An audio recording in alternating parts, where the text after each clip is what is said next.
Welcome to the 8th episode of 23real, 20 minutes of real talk with real producers in real estate, brought to you by Ohio Real Title and hosted by me, Rick Capretta. Today's guest has been licensed since 2004, where she worked on a team until 2018 when she began her solo career.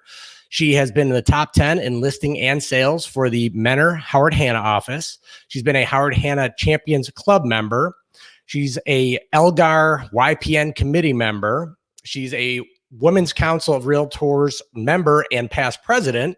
She's also married to Frank and has the world's cutest boys, Frankie and Joey, and the Yorkies in real estate, Penny and Jack. So I want to welcome Nina Gambatese of Howard Hanna.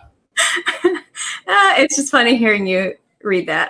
Yeah, I know. Who said I read that? I just memorized all of it. Memorized all of that, yes. I mean, my eyes don't go all over the place. Of course, I'm never reading anything. So how are you today? I'm good. We're hanging in there. Frank is downstairs working, so I am in my kitchen. So we may see some little visitors make an appearance. That's all right. That's all right. They've already been introduced. We should have just got them their own laptops and mics, and they could have just been guests on the show. Hop on in. Yeah, exactly. So, all right. So obviously, for those of you who do know Nina already, she's grown up in real estate with both her mom and her aunt having long and successful careers in the industry. And she's also grown up Kalo. And Kalo, this is how Nina and I have known each other for probably 25, 30 years. Her first cousin and I are very good friends. So I've known her from family parties and way on back. So before we even get to talking about real estate, I want to talk about, have you ever met a bigger cast of characters than the Kalo family? No. And I mean, it's so funny, like, honest to God, Frank and I tell Frank all of the time, like, just random memories that will pop into my head about, family parties at Nunu and Papa's in Chesterland, and, the arguments and the fights and the just ridiculous stories that come out of our family. And it's just like, it's an experience. If anyone ever gets to meet a Kalo and hang out with all of us, you're in for a good time. We were talking offline that I should just forget this episode and just bring on some of my favorite characters, but they're like another family. I mean, I've been at so many family events, and like I said, grown up with them for a long, long time. So love them to death, but they are some of the most fun, and a lot of musicians, a lot of sports fans, a lot of talkers. A lot of political opinions. I love it. It's good times. But all right, we'll get off of that now. We'll actually talk about you a little bit. So tell me a little bit about what it was like growing up around real estate, and then when you knew it was going to be the career for you. So my mom, Aunt Sandy was licensed first in the 80s, and then my mom joined her in the late 90s after I graduated high school. And they formed the Kalo group. And at one point in time, I do believe all of us siblings worked as their assistant. So, making us drive by houses, take pictures. And, like, this is back in the day when the brochures used to actually have the picture, like tape, double-sided tape. Remember those? Yeah. That was our job. We had to do all that, or help my mom with all that stuff.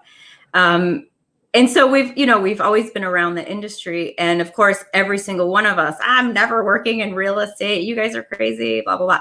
And so after college, when I came home and, I was just like, what am I doing with my life? My mom was like, you're going to real estate school. So that's how that happened. And now my sister actually, after all these years saying I'm never becoming a real estate agent, was just licensed a couple months ago. So. Of course, just like that. Is she going to work with, I forgot, we discussed this before, is she going to work with you, or is she going to work in your mom's office, or what's she going to do? Yeah, she's in Menor with my mom. Although the three of us talk every single day. So it's really like, it doesn't matter where our physical location label is underneath our name. Like, we pretty much still work together. And, Of course. What else are you going to do? Exactly. Yeah. So if you don't know, her mom, Sarah's in the Menor Howard Hanna office. Mm-hmm. And then Aunt Sandy's now retired, right? when Sandy is retired. Although, so most people watching this are probably Facebook friends with Aunt Sandy because she is still so connected with everyone in our industry. And she's like the first person to comment on a new listing or, you know, a beautiful photograph. Like she's retired, but she still has that, you know, love in her blood. Yeah. Yeah. She can't get out of there. But good. So next thing I was going to ask you is, so obviously you went solo 2018, you had a really, really good 2019. And then I know you were approached to become a manager of Howard Hanna branch, the Mayfield Village branch. You decided to take it. And then, you know, maybe 6 months after, maybe you decided maybe this wasn't the right thing at the right time. So why don't you tell me a little bit about what you thought that job was going to be compared to what it ended up being? So it's funny.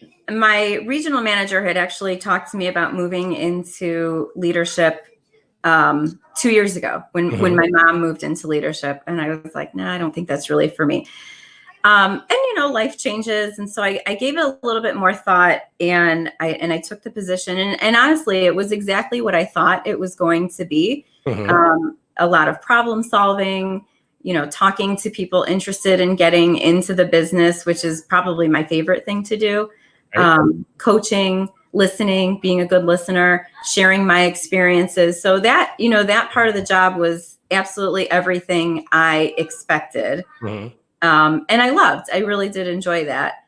What I didn't expect was as I'm doing all of those things, as I'm, you know, problem solving with my agents, helping them get ready for buyers consultations, helping them get ready for their listing presentations, you know, talking about negotiating contracts. Every time that would happen, it would hurt my soul. Like, oh my gosh, I missed this. I should be doing that. And so, you know, after a while, I just really gave it some thought and I was like, I think I jumped the gun on this and I'm going to get back into sales and really see where I can take myself. Cause you know, it really was only 2 years on my own, 2.5 years on my own. So. Right. And I don't think I realized that either. Cause I was new in the industry back at the end of 16. So yeah, I mean, you were kind of getting on your own once I finally understood what I was even doing in my job. So, so I would have sworn you were probably a producer by yourself or longer than that. So, what is it that you love most about being a solo producer? Well, obviously, you know, being in charge of your own schedule is wonderful. And especially now with the pandemic and, you know, the kids being home from school, that has been a huge challenge for us. And so essentially I turned into a teacher overnight, you know, trying to keep them focused and doing their online learning. And so I think being back in sales really allowed me to focus on that part of, you know, being with my family and, you know, that focusing on what's most important. But, you know, aside from the scheduling, I love meeting new people. I love meeting with clients. I love, you know, helping people reach their goals in real estate. I especially love, my clients are everything, you know, like most of them turn into actual real friends that I stay in touch with. And I love getting to watch them, you know, however we're connected on Facebook or Instagram, just living their life in their home that, you know, I was able to be a part of to help them find that. And so all of those things, that's my favorite. Nice. Where do most of your clients come from? Is it Sphere or are they leads that come through Howard Hanna?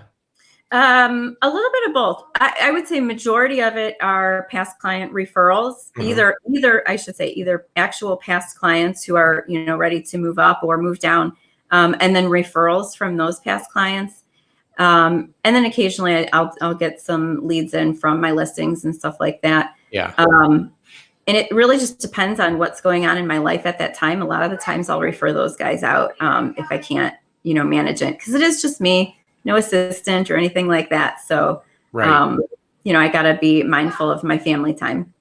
You're going to have to recruit your sister harder to come work with you to give you an extra set of hands. It actually does work out well, though. And my mom, obviously. Of course. Is your, and I never asked, I don't think I've asked your mom this. Is she a producer at all anymore or strictly manager? Strictly managers. So, so again, when I took the management job, one of the things that Howard Hanna, really prides ourselves on is the non-compete management team. So if you're a manager in an office, you're not actively working with buyers or, taking on new listings. So no, my mom is not actively working with clients anymore. So those referrals will, come outward to the family if they're family members. Right. So yeah, I think that's the other reason what made it so hard for me is because I know like you can't do that, and people would still be calling me, and I'm like, oh, I love you, and I want to work with you. Right. Yeah, that's kind of what I was thinking, because I thought recently I had seen one of the managers. I thought I saw their name on a deal. Maybe I didn't. I don't even remember, but I could remember like if you had like a son or a daughter or somebody super close, if you could handle that one or not really, but I wasn't sure. Obviously, yeah, like there's exceptions to that rule. I mean, it's but the main purpose of the job is coaching and helping your agents in your office. So you really shouldn't be focused on listing and working with buyers. So yeah, right, of course. But again, obviously there's exceptions to the rule. Good. So when I was doing our introduction, obviously we mentioned some of the different boards and committees that you've been on. Who we have back there? This is Joey. Hey, Joey. Joey's going for a haircut next week. Hi. Hi, Joey. All right, I'll ask Joey then. Being on all these boards and committees, as well as participating in different forums. I know you were on one of the Elgar Builders ones this morning. I know you've been on different ones with Coco for the Women's Council and all that stuff. So what's drawing you to taking on some of these leadership roles within the industry? So right now I'm just basically a committee member on a lot of things, not so much in leadership anymore. That was really before children. Yeah. And for anyone who knows my mom or who has ever met my mom knows that she is famous for tapping you on the shoulder and saying, hey, come with me to this event, or, come check out this meeting, or, you would be really great in this. So, naturally, as soon as I was licensed, I was going to Elgar functions like the next day that she was dragging me to. So, at that time before kids and everything, it was just kind of a natural progression to get involved because she was involved, and then, move up the ranks, I guess, into some of those leadership positions. And I'm glad that she did that because in this industry, especially right now, we're so focused on everything online, whether it's text or email or however you're communicating. It was kind of rare for you to actually get face-to-face with other agents and meet the people who you're working with. And so being involved in an Elgar or WCR, you get to meet people who you probably wouldn't meet otherwise. Right. And it's great. It's a great referral network, whether it's across the state or just, east side, west side kind of thing. And it makes those deals that are really, really tough that much easier when you're on the other side of someone that you've actually met in person and talked to and know, and, you know how they run their business. You trust them as an agent. It makes working in this business so much easier. So I'm glad that she made me. And I've stuck with it. I've kind of stuck with it throughout the years, keeping involved with different committees and going to events and seeing you guys. I was gonna say, the events are, some events obviously draw well, but me being again newer, from what I understand, some of these events were ginormous, and obviously the agents used to be in the offices more, and there was a lot more interaction. But now, because there's such reliance on technology, you don't have to sometimes, which kind of stinks. Because like you said, it's a lot easier to work something out if you know somebody than to have your first interaction be a problem on a deal, and then you guys hate each other just because the deal caused the problem, not the other agent. And there's no personal touch in a text and an email. But if you're actually sitting down next to someone at an event or talking to them, then you feel like a jerk when you act like a jerk the next time you see them. Right. This is a random story that just popped in my mind, but I remember when I first started, and we were on the team, and Sandy, this was early 2004, 2005, and at that point in time, the brokers tours were such a huge deal. I mean, I remember planning for weeks. We did, we're Mexicans, so we did a Mexican theme. Brokers open, we got margaritas, we had, it was crazy. And so many people showed up. Sorry, my dog doesn't your keys in real estate are making themselves known. They are. Hold on one second. Oh my God. Come on. Pretty excited to have our first dog break on the show. So that's pretty exciting stuff. So this is my life. My dogs are so neat. That's okay. I figured at that point I was going to go over to the social media tab and say, that you could find Nina at your key in realestate.com is her website. And your Facebook page will again be, is that what you're trying to get it to be, is Your Keys? Yeah. So as anyone can imagine, Facebook is probably swamped right now with questions and concerns. And so I submitted for my business page name to change, and I haven't been approved yet. So as of right now, you can find me if you just look up Nina Gambatese on Facebook. You'll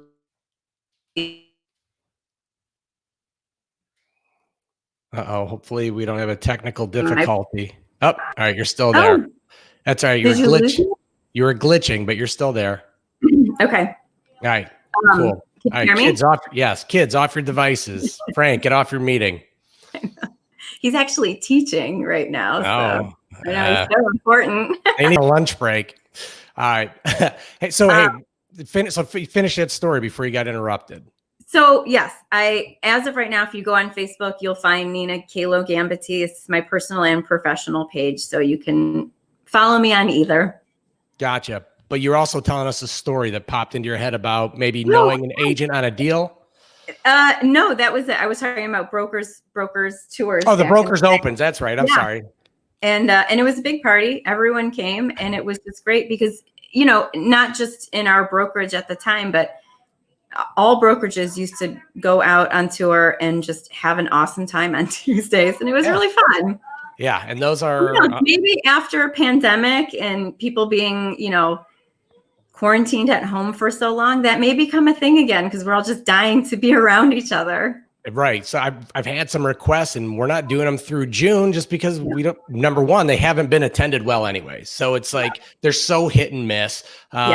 Howard Hanna does have a good following still. I mean, there's a couple other offices that do well, and there's maybe some certain locations that draw still fairly well, but a lot of times it's me and the agent sitting there, trying to figure out what to say to each other for 2 full hours because no one else walks through the door. So yeah, maybe they will come back, but who knows? With all this technology, maybe people find other ways of doing it. And to go back to what you're saying with Elgar and being able to meet so many people in the industry, now people know how easy it is to Zoom. If you have an opportunity to maybe jump on with an agent you didn't know, just to have a little face-to-face. It's not the same, but it's a lot better doing something like this than it is just over the phone or over the text. At least you could read people's faces and have some connection. So hopefully there's some good and, some different things that change as a result of this. So, all right. So I'll ask you, we already talked about kind of some of the challenges you've had. You said you've been the teacher at home, which has been an issue. What was your major though? What did you go to college for? I went to Miami University and I majored in communications with a focus in film studies. Gotcha. And back then I wanted to make movies. Well, now you could get StreamYard like me and do interviews instead. So this is about as close as it gets. Yeah. Now I make real estate movies. Yeah. All right. Wrap it up with the final question. What is the one thing you want our listeners to take away from our discussion today? Oh my goodness. So many things. Well, once life does get back to normal, absolutely get involved at your board, get involved with Women's Council of Realtors, any organization in our industry. I think that would be very helpful your business. And I think also, just to remember, we're human. We're all experiencing a crazy amount of emotion right now. And I think that we can all agree that we're being hopeful, and we know that this won't last forever. So just stay positive, be authentic, and remain hopeful for the future. Can you prove that it won't last forever? Because it feels like it's going to last forever. It does feel like forever, but no, it won't be like this forever. I don't think so. So, well, Nina Gambatese, thank you so much for coming on the show today. It's been a pleasure. It's been fun to see the kids and hear your keys in real estate as well. We got it all today, so that was great. So say hey to Frank, and thanks again for coming on. Thank you. It was so fun, and hopefully we'll get to do it again in person someday. Sounds good. All right, Nina.